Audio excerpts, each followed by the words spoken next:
Chad. Oh, hey there. You may be wondering why I'm sleeping right now. And it's because I'm in the sleepy Sterling, Virginia, home of the band whose album I'm recommending to you today. Tideland is a three-piece consisting of these fine dudes who struck it small with 2014's Love Luster. This is your bi-weekly album recommendation.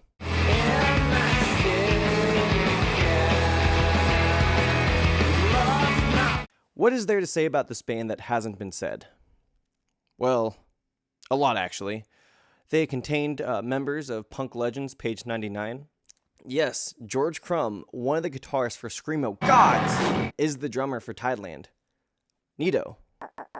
Well, what else is there that I can find? They were named One to Watch in issue 130 of Rock Sound magazine, the edition that featured... Oh no. So there's not much information on them.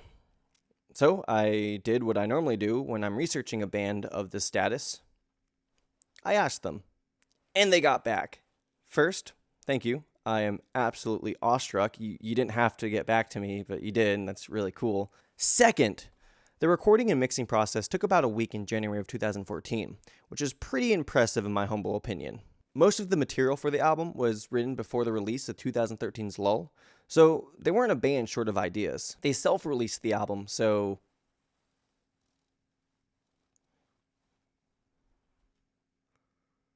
and unfortunately broke up right around the album's release. So, what is there to make of the material?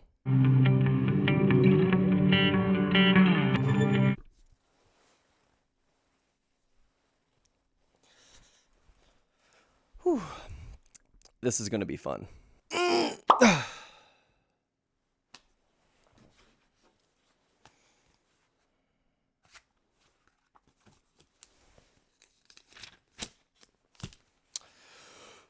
This is Backwoods. Your crush might be your cousin, but that's okay. It wouldn't be the first time. Kind of country. This is My Bloody Valentine sounded way too clean. Let's do that, but less. So in the script, I wrote down comprehensive, and I actually meant to say comprehensible. You fucking oaf, Cole. Rotten hell. Also, while I'm here, brush your fucking teeth, dude. That is disgusting. You are on camera. It's comprehensive. Kind of shoegaze. This is, yeah, I have a Kurt Cobain poster, but Nirvana was only a gateway into getting into other bands, like Mudhoney. Kind of grunge. This is if Dinosaur Jr. wanted to be a country band, but then listened to a bunch of shoegaze. This is if a country band wanted to become shoegaze, but listened to a bunch of Dinosaur Jr. This is if a shoegaze band... I think you get the picture.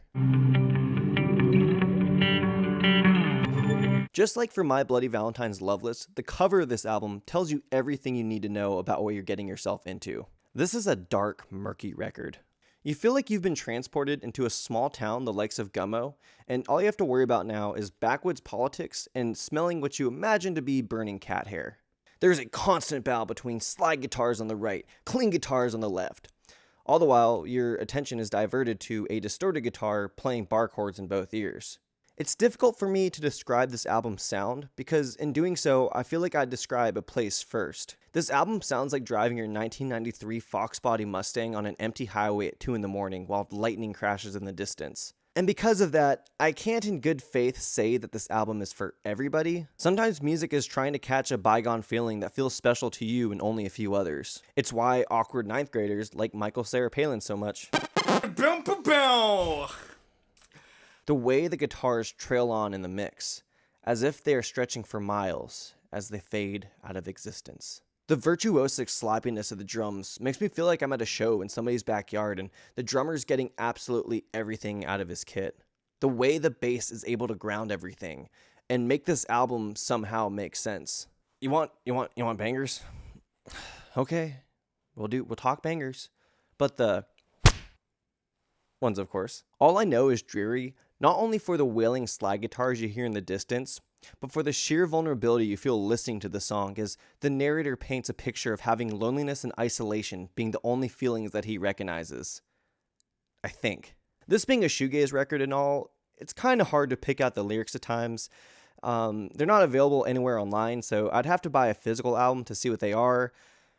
And they never really physically released the album outside of a few tapes. Number 2 comes with Down the Cliff, a song so catchy. This time I can pretty easily pick out the main lyric that has to do with watching a friend or acquaintance of some kind commit suicide by walking down a cliff. It's that sort of backcountry analogy that keeps me coming back over and over again. The way the layers of these noisy guitars crash against each other in the outro makes you feel the terror of having witnessed such a tragedy. The production of this album is what it's supposed to be. The point of it is to sound like controlled chaos. But to see how controlled that chaos is, we have to head on over to the audio engineer corner. Cue the transition!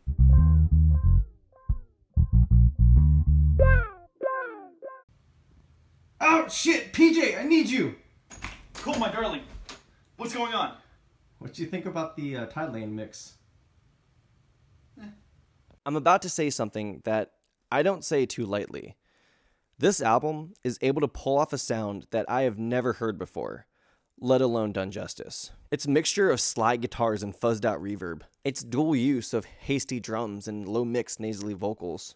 There just isn't anything else like it. Not many records are so easily able to transport me into a time of my life that may or may not have existed. And like I said, this record might not be for you. But just try and listen to this album at fullish volume on a late night drive or while you're visiting your cousin who lives in Lancaster, Pennsylvania. You may find this record signaling a specific time and place in your life for you the way it does for me. It may not, but there's no harm in trying. So I'm giving this album 4 J. Macis Jazz Masters, 3 Hank Williams Sr. Spitting Buckets, and 1 Kevin Shields autograph poster. Pine Grove is incredibly boring.